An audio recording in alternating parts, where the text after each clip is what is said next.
Way back in 2005, I was a 19-year-old lad living in Sheffield when I discovered a little band called Dimmu Borgir. Dimmu Borgir are a band who play black metal, and their songs are called things like Blood Hunger Doctrine, Progenies of the Great Apocalypse, or the charmingly named The Death of All Saints and the Kingdom of Hell. They dress like you might imagine them to as well, as in nothing but leather, boots with spikes on, and lots of what they call corpse paint. Picture the band Kiss and the way they paint their faces. Now imagine the most monstrously unsettling version of that possible, and that's what corpse paint is. They're not trying to look cool as such, they're trying to look genuinely unsettling, and from the moment I saw it, I was entranced. But it wasn't just the music or the clothes that fascinated me. It was the culture, and that culture can be best summed up with the story of a band called Mayhem. Or maybe it's more of a chapter in the story of Mayhem, but it's a big one. So, long story short, one current member of the band Euronymous and a former member of the band Var Vikernes got into a dispute involving royalties. But then, rather than see each other in court, they got all gangster rap about it and started issuing death threats to one another. Eventually, the former band member tracks down the current band member and pays him a visit at home. Then, after a violent struggle, the current band member is murdered. The police then raid the murderer's house only to find a ton of ammunition and explosives, and while he denied planning some sort of attack in court, the police put forward a pretty convincing argument that he was planning one, and he was sent to prison.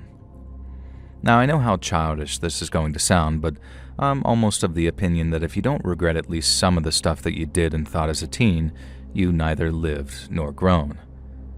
But back when I first read all that stuff about Dead and Euronymous and Var Vikernes, I thought it was cool. These guys didn't just talk the talk, they walked the walk. They didn't just write about pain and suffering and death, they were actively inflicting and reveling in it, and something about that authenticity was magnetic to me. The same could be said for tens of thousands of other fans too, fans who saw their own anguish and frustration reflected back at them through black metal music. A big theme in black metal was a rejection of modern society, with fans saying they felt more at home in the woods than in a town or city. And so there were all these interlinking themes of violence and isolation, anger and depression, all wrapped up in a Satan-worshipping bow. And while that all might sound quite standard for a teenage boy and his innate sense of rebellion, black metal attracted a much more genuine sort of malice. As I got more and more into black metal, I started making friends who shared my much more darker tastes. I still chilled with my old metalhead schoolmates, and I still count one of them as a close friend even all these years later. But then once a week I'd head over to a black metal night at a metal pub we used to frequent, and that's where I met Toby. Toby called himself Corpse Eater, but I'll just call him Toby here. Of all the black metal fans that used to drink in the Dove and Rainbow, he was the most hardcore. He also had what you might call an aura of darkness about him. Toby didn't just make black metal his whole personality. He'd actually been to Norway, the genre's birthplace, and had visited the site of the Holmenkollen Chapel. It had been rebuilt by the time he visited, and it had been burned down in the early 90s by the same guy who murdered his former bandmate, Varg Vikernes, and to Toby, seeing it was akin to a religious experience. He considered it a kind of pilgrimage because he wanted to do exactly the same thing in the UK. It was also a pilgrimage that was recognized and respected by black metal fans everywhere because Toby had basically spent all his money on a ferry ticket from Newcastle to Norway via Amsterdam, then begged, borrowed, or stole in order to eat and travel.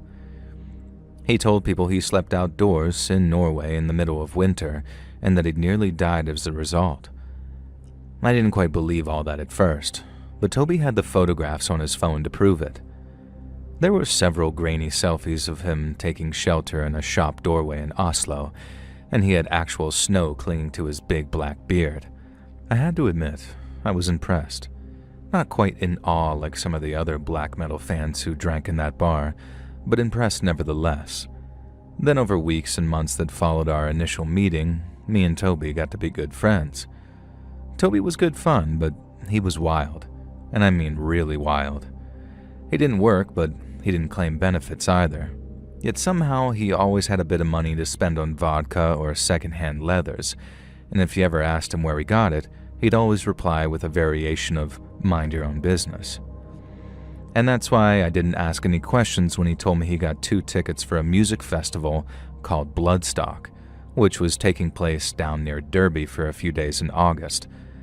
And while Bloodstock isn't strictly a black metal festival, it's about as close to one as we were going to find. He made me give him the money for the ticket, and it was also my job to get a hold of a tent and a lift down to Derby, but I was well up for it, and I was chuffed that he'd actually bought me a ticket.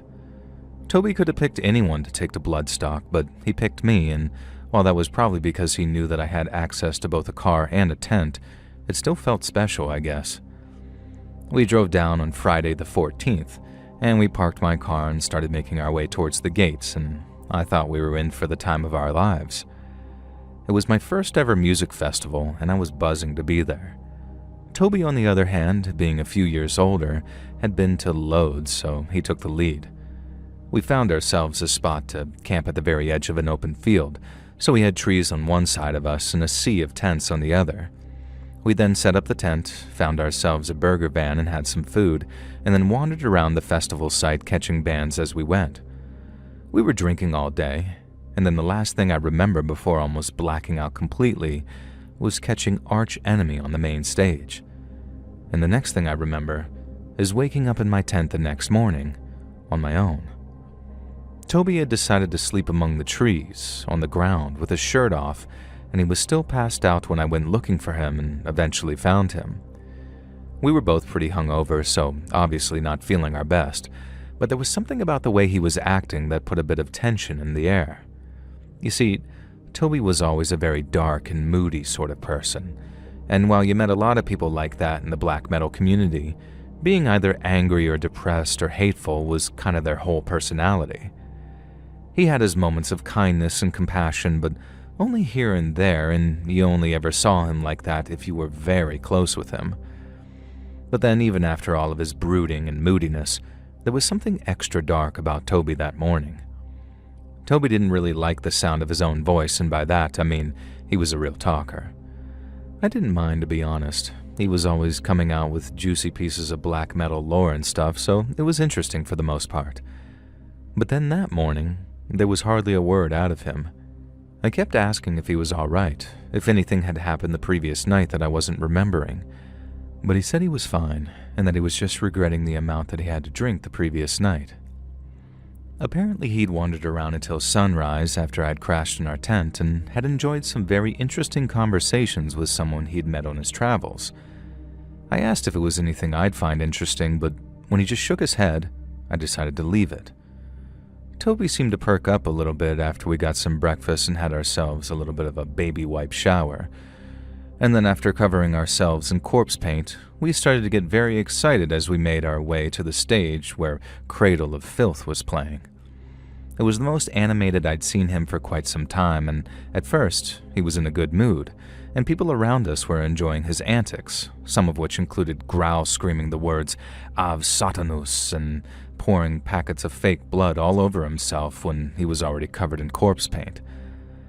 But then once Cradle of Filth took the stage and started their set, Toby went absolutely haywire. At first, all he did was headbang and scream along with the songs, but then about halfway through the set, he started getting physical with me. He'd grab me by the shoulders, scream in my face, and sometimes he'd bang our foreheads together so hard it actually hurt. But as weird as it sounds, I didn't really mind. We'd actually do stuff like that quite often back in my flat after the pub, so I just screamed back at him and joined him in the headbanging. But then he started doing it to other people, and some of them didn't seem to appreciate it at all. A few guys seemed to enjoy it at first, when Toby grabbed them and started screaming, but when he headbutted them hard enough for it to hurt, they'd either shove him off or try and go for him, at which point his mates would hold him back to stop everyone getting carted out by security. I tried to calm him down a bit to get him to stop hassling people near us, but not only would he not listen, he got worse and worse and worse. Eventually, I kind of snapped at him, and after dragging him away to the side of the marquee away from the people, I told him to chill out or I was leaving. And his response was to throw a punch at me, a really bloody hard one too, and if he hadn't been so drunk, it might have connected. And well, that was it. I went mental, and after we started scuffling, it took maybe a minute or two before the pair of us were getting dragged out of the tent by members of security. And the next thing I know, I'm outside, and I'm trying to explain to the security guy that me and Toby are just friends that have gotten into a bit of a bust-up, but all he's interested in is separating us. I suppose that was their job, wasn't it? To keep people separated if they're fighting, but by the time he'd finished giving me a warning and told me to cool down before coming back into the tent, Toby was nowhere to be seen. I had a little look around, calling out his name, and while you might think that it would be easy to spot a 6-foot man in corpse paint who's also covered in fake blood, I had no luck. Toby had apparently vanished. I spent the next few hours looking for him, then giving his phone a call every so often to see if he'd pick up, but he didn't. As I walked, it slowly began to dawn on me that I was probably going to have to spend the day alone, and in the end, that's what I did. I had a mooch about, went to see the bands I wanted to see, and although I kept an eye out for Toby at all the places I thought he might be, I didn't catch sight of him. To say it was disappointing would be an understatement, a massive one, and then after catching the last few bands on the main stage, I made my way back to our tent in the hopes that I'd bump into Toby on the way back.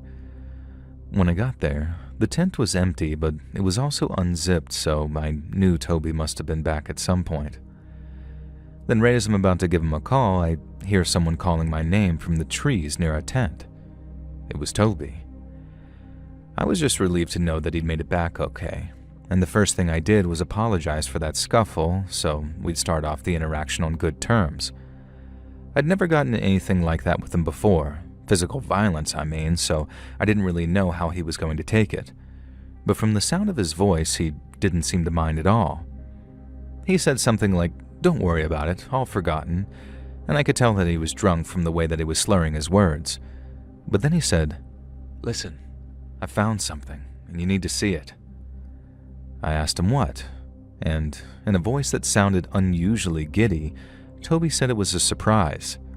And when I say unusually giddy, I mean I'd never heard Toby sound like that before, ever. So my first thought was, okay, he's probably on mushrooms or MDMA or something because this is not like him at all. I asked him what kind of surprise as I walked towards him, and even though it was almost pitch black, I could see his bright white torso and face still covered in the corpse paint. Looking back on it, he looked terrifying, but I was too drunk, tired, and relieved to do anything but walk towards him. As I got closer, he turned away from me. Then as I started following him into the trees, I asked a second time what his surprise was. He replied, and I'll never forget the way he said this, "Something I've wanted to show you for ages now." Then he sort of started mumbling to himself. Stuff I mostly couldn't hear, but could make out the odd word. I know he said stuff like effing posers at one point, but Toby was always complaining about what he called black metal posers, so I didn't think much of it. I just carried on following him, thinking he might have stolen someone's stash or something, and he'd hidden it among the trees. Then when he knelt down in the dark by a tree and picked something up off the ground, I thought my little theory had been proven right. But then Toby stood up and turned around, and I saw what was in his hand, and it didn't much look like a stash of anything. It looked like some kind of cloth or leather wrap, and it seemed to be too flat though, not like a bag or a pouch or anything. So as Toby's unwrapping whatever's inside, I'm watching in my booze-induced haze with my brain only working half as fast as it should. Because when that wrapping fell away, revealing a long, curved, and silvery-looking blade in Toby's hand, all I said at first was, "Cool, where'd you get that?" But Toby didn't say anything. Instead, his face twisted up with this horrible look of determination, and the big gothic-looking Bowie knife thing that he had started trembling in his hand. I remember taking a step back and asking him, "Mate, what are you doing?" But he still didn't say anything. All I could hear was his breathing getting deeper and louder as he worked himself up to do something I never thought possible. I asked him again what the F he was playing at, but that time, he lunged at me with the knife, swinging it wildly as he did so. He swung it so hard it made that little swishing sound as it split the air, which should also give you a clue to how large it was, not just how sharp or how fast he swung it. I had enough distance between us to avoid his swing, but afterwards, I had to speed up to keep a safe distance because Toby was starting to speed up and getting more and more keyed up as he did. I went from asking what the hell had gotten into him to screaming for him to keep his distance and stop swinging the blade. We'd now gone past our tent, and I was walking backwards past other people while trying not to trip over their guide ropes. I was still shouting at him to stop, and since there were literally hundreds of people around, gathered in little circles outside their groupings of tents, it took just a few seconds before people clocked what was going on. I was literally begging them to help me when this big fella stepped in. I remember he had a mohawk, a long one tied back in a ponytail with the sides of his head shaved. He stepped towards Toby saying something like, "That's a big knife you got there, mate. Why don't you give it here before someone gets hurt?" He then took one fast final step towards Toby and tried to grab him by the knife arm, but Toby turned and slashed at him. This big fella immediately backed away, holding his arm and looking shocked while shouting, "You're gonna cut me!" Something like that.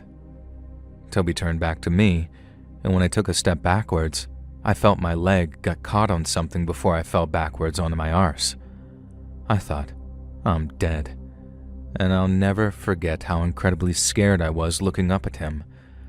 But after taking a couple of more steps towards me, Toby was suddenly mobbed by a crowd of people. It was the most stupidly brave thing I'd ever seen in my life. One of the mob was a girl, maybe only 5 foot something, and I think that she might have been the girlfriend of the big fella who got cut. She was right there in the front line of the little circle that closed around Toby, screaming stuff like, "Come on then." I remember watching in awe for a second before someone dragged me up and asked if I was okay. It might sound a bit weird, but at the time, I was terrified for Toby. It was like the fear of him suddenly became fear for him, and I can't overstate how much it twisted up in my head to think that people protecting me were also threatening my best mate's life, just as he was threatening theirs. There was also this feeling of absolute helplessness to cap off what's probably the worst experience of my whole life, because there wasn't a single thing that I could do except just stand there and watch it all unfold. The group of strangers kept the circle around him, but while the people Toby was facing backed off a bit to stay out of slashing range, the people behind him started rushing in and trying to kick him or shove him. They were hit-and-run attacks, so Toby would spin around slashing, but they'd immediately back off.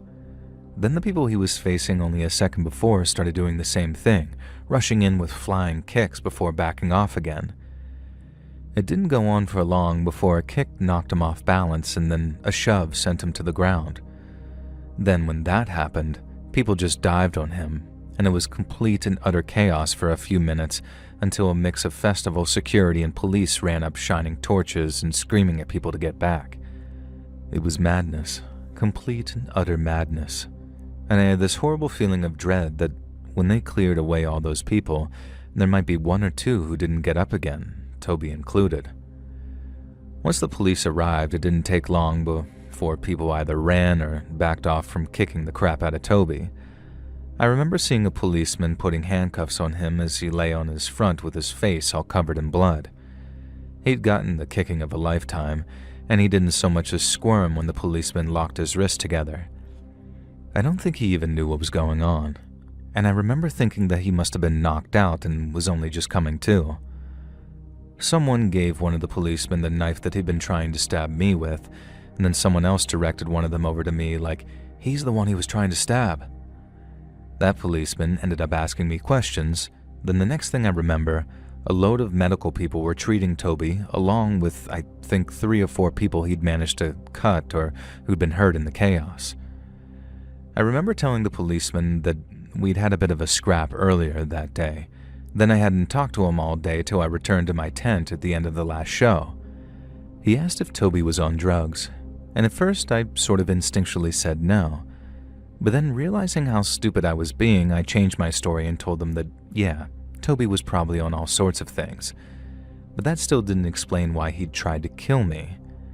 He was a weird guy, one that many people might call a psycho, but I hadn't known him to have any violent tendencies, not till that night at Bloodstock back in 2009.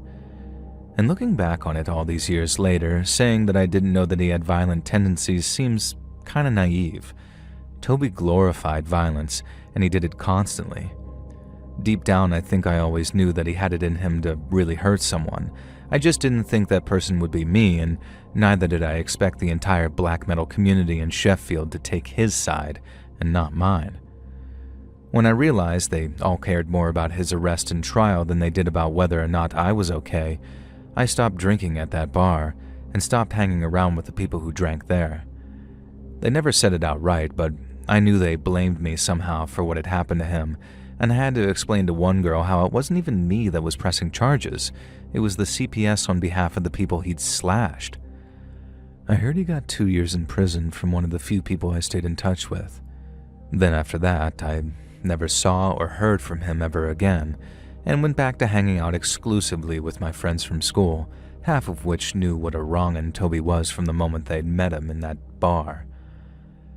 I still listen to a bit of black metal every now and then, but since my tastes have evolved over the last 20 years or so, it's mainly for the nostalgia value. I don't idolize the bands anymore, and I find the vibe of some of the darker bands just kinda cringeworthy these days. Music is supposed to make people happy and bring them together, and for the most part, that's exactly what black metal does. But I know firsthand that for some people, all that worship of Satan, violence, and death, it's not just theater. It's a reflection of something much, much darker they carry inside of them.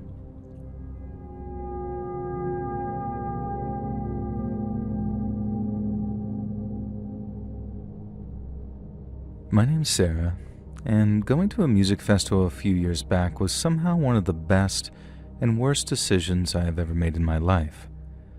It wasn't a huge festival, and the guys who organized it were total idiots, so I don't want to give them any free promotion by saying which one it was. But it took place in the middle of nowhere, in a whole bunch of fields, and it was mostly EDM all night until dawn. We bought our tickets online, bought camping equipment, and the whole deal. And we were super stoked to attend, and while that first night was amazing, the second night, not so much. A friend and I had been dancing in a big tent together to a DJ we both liked, then after a set was over, we decided to take a break and get some water. Once we were outside, she realized that she needed to go do something related to feminine hygiene. I offered to join her, if only for the company, and she said no, it was fine, that she'd just go to our tent and come straight back again. I was like, okay, cool, and then watched her walk off before heading back inside with my water. Now, I'm a girl in my 20s. I work out, and I've been told I'm pretty, so I'm used to a certain amount of male attention, and I'm not obnoxious about it. I usually just lie and tell the guy I have a boyfriend, even in situations where I might kind of be into a guy, because I don't want to have to play the dating game when I'm just trying to have fun with friends, you know? I'd already had one or two guys shoot their shot with me, and they'd taken it like gentlemen when I kind of told them to buzz off. But then this one guy started trying to dance with me. Some dumb, sloppy drunk in a dirty white tee who smelled like stale beer and cigarettes, and he would not take no for an answer. It got to the point where I just wasn't having fun anymore, so I waited for an opportune moment to slip away from the guy and then walked all the way outside the tent to wait for my friend outside. I thought that I'd given the guy the slip at first, like I really did wait till his back was turned away and darted off into the crowd and toward the exit. But somehow he managed to tail me outside and then started asking where I was going and why I was ditching him. Now I said, I told you 20 times already, I have a boyfriend. But then he says, that's chill, we're just vibing out, you know. But in a way that was clearly not friend-zoning me in the minimal. Things were actually starting to get pretty heated, with the guy saying something along the lines of, the hell's your goddamn problem? You think you're better than me? And then suddenly, a stranger stepped in. Lisa, the stranger said, like they were pleasantly surprised to see me. Oh my God, what the hell are you doing here? Mom didn't tell me you were home from college. And to make it clear, I had never seen this person before in my life, and I had never been to college. But they seemed to insist that me and him were cousins. He mentioned it like twice in quick succession, then turned to the guy bothering me, saying, "And who's this guy? Are you going to introduce me?" I told him I didn't know the guy, and then my new cousin turned to him and said, "Hey man, I get you two were hanging out, but do you mind if we have ourselves a little cousin catch-up time? It's been a while since me and Lisa have seen each other." Now my name is not Lisa, but I just went with it, and the guy bothering me seemed to swallow that hook, line, and sinker. The stranger even topped it off with a bit of a playful but firm, "You're not about to start hitting on my cousin right in front of me, are you, bruh?" Incredibly, the guy that had been bothering me, who'd been aggravated to the point I thought that he might start a fight, just laughed. It was like the kind stranger had rolled a charisma check in D&D and then hit a perfect natural 20 right there in front of me. The guy bothering me then says, "Me? Nah man, it's all good. I'm just out here vibing." Then after reaching in to give us both fist pumps, he wandered back into the big tent to rejoin the party. I remember turning to the kind stranger, half stunned and half impressed, before thanking him for stepping in so masterfully. He said it was no problem, and that the cousin trick had worked a bunch of times before. He then introduced himself as Aaron, and I jokingly introduced myself as Lisa before telling him my real name. I explained the situation, and not just that the guy had been bugging me, but that I had been waiting for my friend to come back out from our tent. It then occurred to me that she'd been an unusually long time, like way longer than either of us expected, and that it might be an idea to go check on her now. And I said that to Aaron, saying it was nice meeting him and I was grateful for him stepping in, but that I had to go find my friend because I was worried about her. He then suggested he accompany me to keep annoying guys at bay, kind of like a free bodyguard, and I just say, "All right, sure, why not?" We started walking and talking, swapping festival stories and talking about which DJs we enjoyed so far, and Aaron seemed like a great guy. He'd gotten a ride with a few friends of his who were apparently off seeing a DJ he wasn't a huge fan of, so he decided to kind of wander around soaking up the vibes and discovering some new music. That's when he saw me. I told him, before he got the wrong idea, that I had a boyfriend. This was a lie, but like I said, it's pretty liberating not feeling that dating pressure or having to assume a guy has ulterior motives when it seems like he's just being nice. Aaron then says, "I figured you might be taken, but that's not what I'm about," and explained he too was in a relationship, but that it was complicated. I asked if all his vocabulary was taken from Facebook relationship statuses, and he just sort of laughed and asked if that's how I was thanking him for saving my ass, with insults. And we went back and forth like that for a while, and I'll admit, I started really enjoying Aaron's company. But as he passed the area his tent was at, he asked me to wait a minute while he went and got something from his bag. I said sure, and then a minute later, he came back with 2 bottles of water. Now, it was a super warm evening, but the humidity was out of this world. So while there was a lot of alcohol being drunk, there was a butt ton of water being drank too, and mainly by people who were on things other than booze. Aaron then comes back with 2 unopened bottles of water and offers me one. I had my own water bottle, but it was only a quarter full and warm, and I probably could have used a fresh one. But accepting a fresh bottle of water from Aaron would have also broken the #1 rule of festivals or raves for me. Do not, under any circumstances, accept drinks from people you do not trust with your life. It's probably the oldest, most tried, and most tested rule of raving and nightclubbing, and it's usually the first thing most girls learn whenever they head out into the night for the first time. Rules, as they say, are written in blood, and if that is true, this chapter is a long one. I feel like everyone knows someone who's been spiked at a party these days, or someone who at least got scared that they were having too much to drink on an empty stomach. So it's one of these things that's firmly built into what you might call the collective consciousness of girls.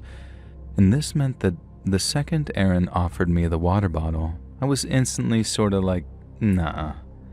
I didn't voice any of my suspicions out loud. I didn't want to offend the guy, but I also think that he took a major hint when I said, no thanks, I'm good. And then he responds, huh, okay. I guess I'll keep it handy if you change your mind. And I remember thinking, I definitely won't be changing my mind about that water anytime soon. But I thanked him anyway, and we kept on walking towards where me and my friend were camped out. I guess that might sound super odd to some. Like I mistrust the guy enough that I won't drink his water, but I'm okay with him walking me up to my tent. I suppose it is kind of contradictory, but I didn't make the rules when it comes to keeping safe at events like this. I just follow them, and they've worked out for me so far. Anyway, Aaron and I wandered back to my tent, chatting back and forth the whole time, and I remember getting some really good vibes from him. But then, when we get back to the tent, I excused myself to go check on my friend. I was worried she might not be there, in which case, where the hell was she? But not only was she in the tent, but she was fast asleep and snoring. I woke her up to check on her, and she apologized for not texting after explaining that she was just exhausted. She only planned on taking a power nap, but she must have totally slept through the alarm. I said it was fine.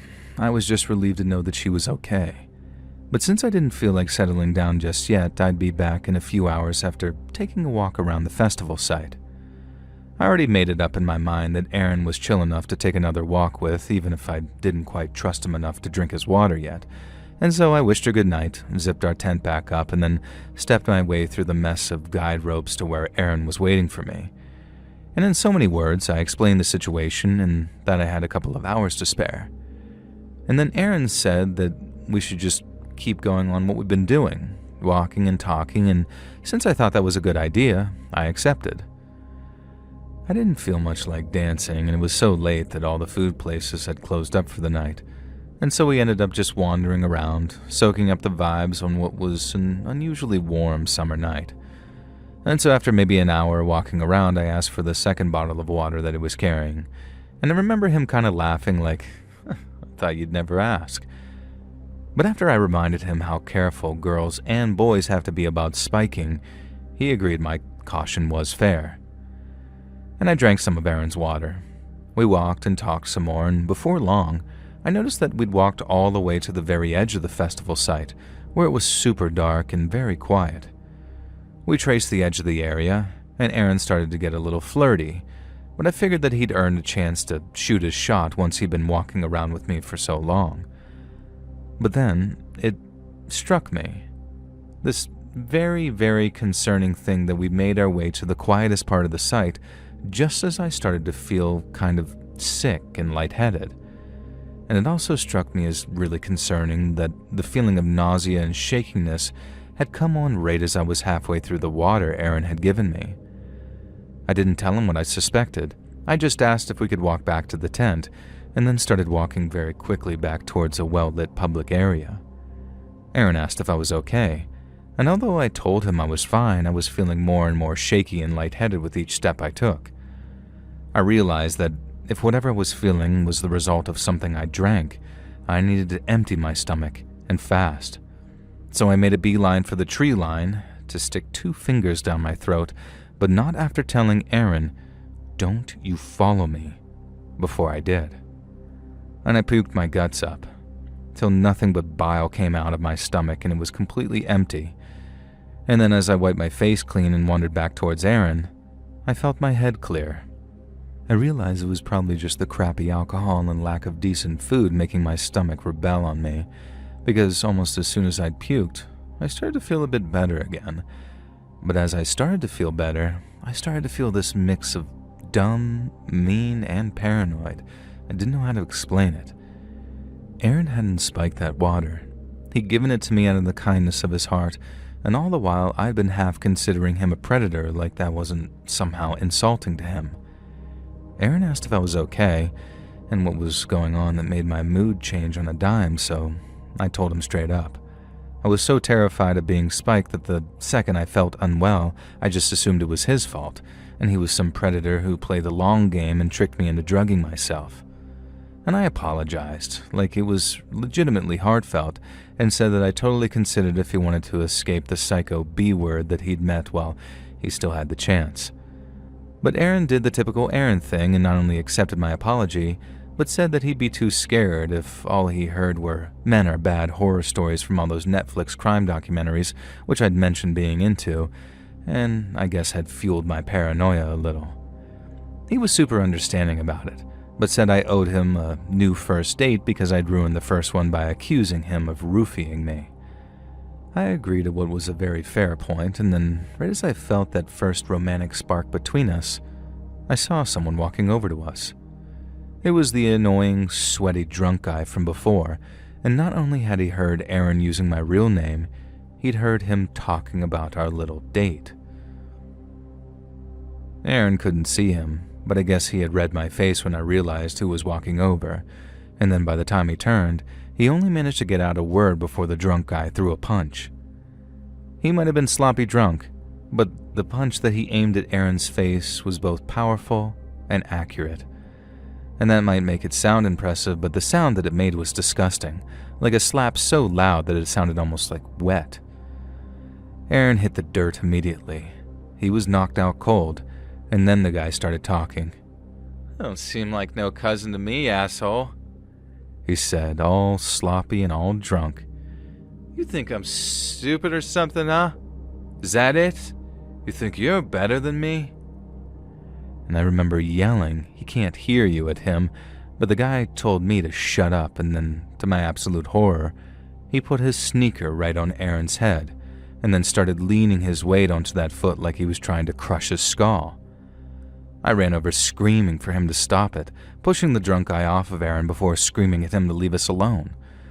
The guy took one look at me and then punched me so hard in the nose that it was immediately dripping with blood by the time I found my feet again. My whole face was on fire from the pain of having my nose punched like that. It didn't break, but holy hell did it hurt like a bitch, and checking it for blood distracted me long enough that I didn't see the drunk guy drop to his knees and start ground pounding on Aaron. That's what it's called, right? When one guy knocks the other down, then just starts punching him while he's done over and over to finish the fight? Well, Aaron was finished the second he got hit. All the guy was doing now was essentially killing him. And I ran over, shoving the drunk guy over, which was easier this time since he was on his knees already. And I've never fought a guy like that before in my life, and I definitely paid for it with a busted nose. But my God, did it feel good to get a few solid smacks in while he was down. I'm glad I did too, because the next second, he was up and had a hand around my throat. But it couldn't have been there for more than a second before someone noticed us and started yelling.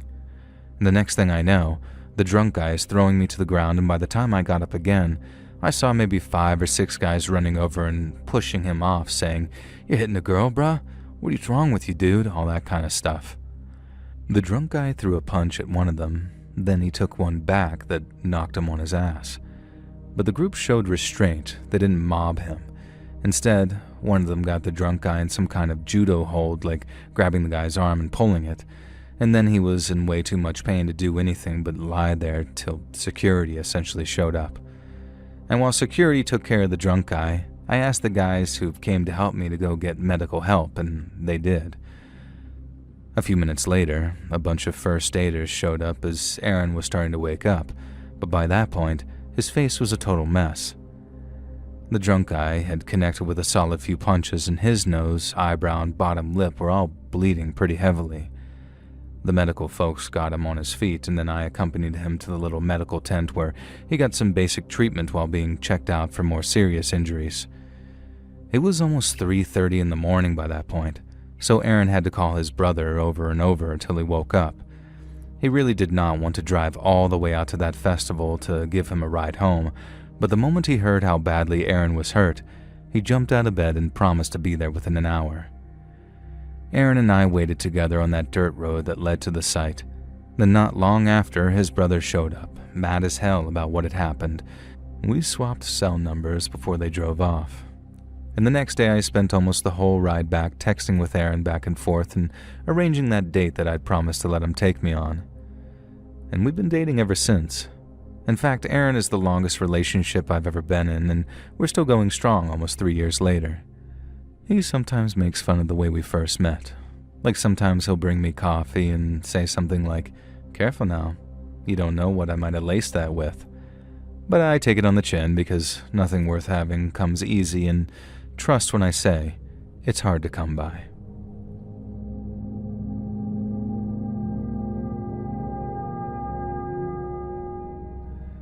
My name's Ben, and in the summer of 2008, me and a few friends decided that we'd go to the Leeds Festival. And for those that don't know, Leeds Fest is a 3-day music and camping event that's named after where it's held.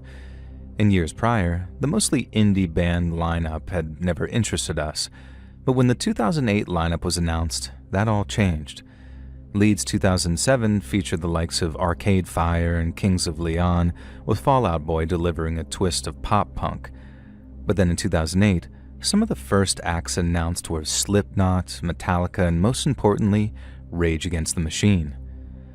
I had been a huge fan of Rage ever since I saw the music video for Sleep Now in the Fire around the year 2000. But since I was only 12 when I got into them, and considering they broke up just a year after that, I thought my chance to see them live had very much come and gone. I was ecstatic in 2007 when rumors of their reformation circulated, but even when they did, I thought that they'd just do a few shows up in the US, but never tour Europe.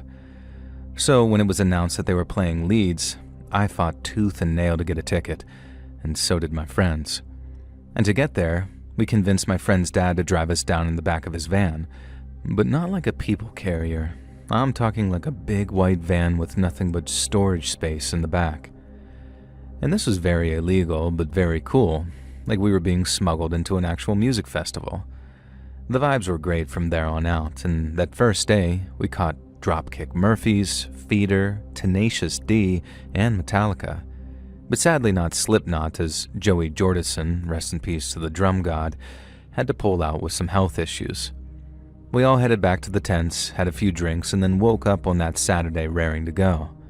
We all liked Metallica, but we had Queens of the Stone Age and Rage to look forward to, so we spent the whole day floating from show to show in anticipation of the big two come the end of the day. The thing is, we weren't the only ones. With them being such a massive band, Queens of the Stone Age pulled a huge audience, and as their set came to a close, the legions of people who'd bought a ticket purely for Rage Against the Machine started filtering through the crowd and closer to the stage. My friends and I did the same, not pushing, but just weaving through the groups of people until we were as close as possible to the band we'd all come to see. The only problem was, that's exactly what everyone else did too. As more and more people pushed their way towards the front, people nearer the back started bunching up too, and before long, my friends and I were all squished together and there was barely room to move. We weren't uncomfortable just yet. Having your personal space violated is all part of the festival experience. But after the band took the stage, then opened with Bulls on Parade, everything changed. As you can imagine, everyone went mental when Rage played their first song, and there was enough moving and jumping around that it opened up a bit of space. But when they finished and went into their second, the crush started. One of my friends, who wasn't that much of a Rage fan, recognized what was coming immediately and said something along the lines of, "I'm getting out of here." But the rest of us stayed thinking it couldn't get any worse. But it did. I remember hearing a girl scream, but not out of enthusiasm. Her friend had passed out and she wasn't strong enough to hold her up. I saw someone trying to help the two girls, but almost everyone else was too distracted by the music and the band on stage to pay attention to anything else. They were right in the middle of the mosh pit too, so people were smashing into them, and after they fell down, they were in real danger of getting trampled by the people who surged forward whenever there was space.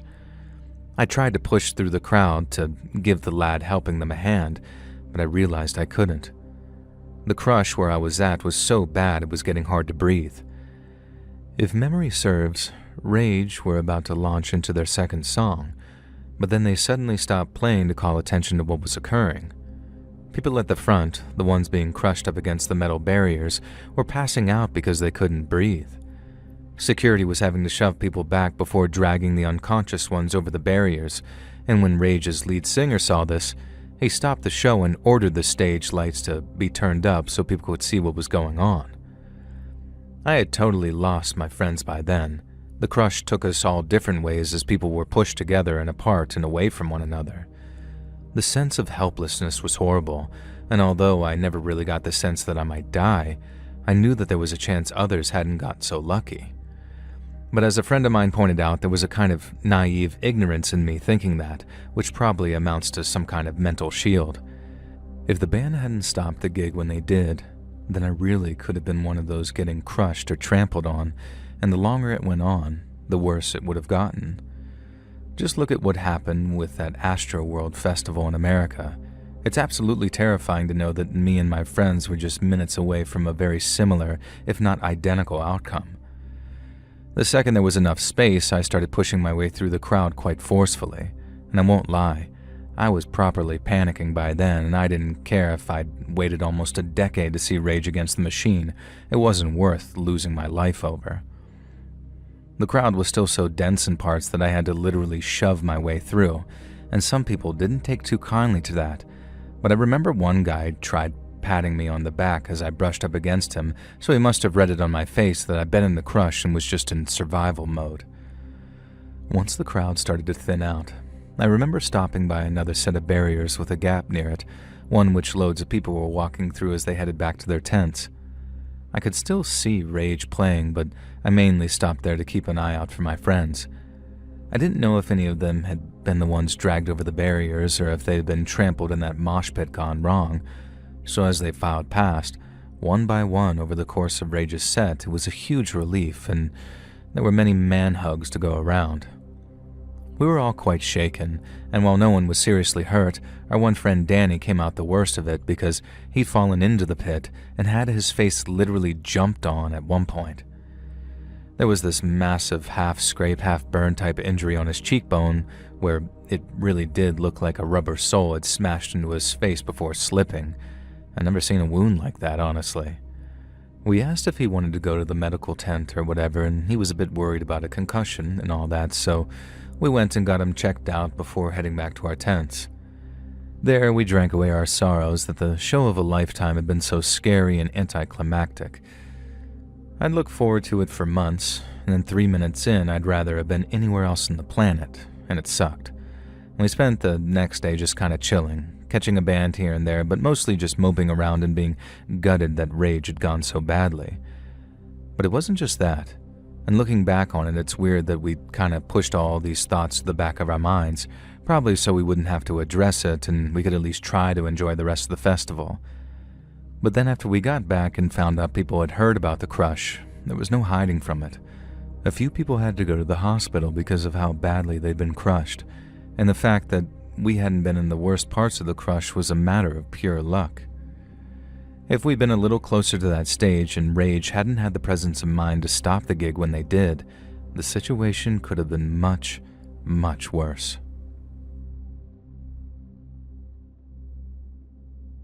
Hey friends, thanks for listening. Click that notification bell to be alerted of all future narrations. I release new videos every Monday and Thursday at 9 p.m. Eastern Time, and there are super fun live streams every Sunday and Wednesday night. If you got a story, be sure to submit them over at my email, letsreadsubmissions@gmail.com, and you might even hear your story featured on the next video. And if you want to support me even more, grab early access to all future narrations and bonus content over on Patreon, or click that big join button to hear about the extra perks for members of the channel, such as me sending Freddy Fazbear to your house. And check out the Let's Read podcast, where you can hear all of these stories in big compilations. Look at it anywhere you listen to podcasts, all links in the description below. Thanks so much, friends, and remember...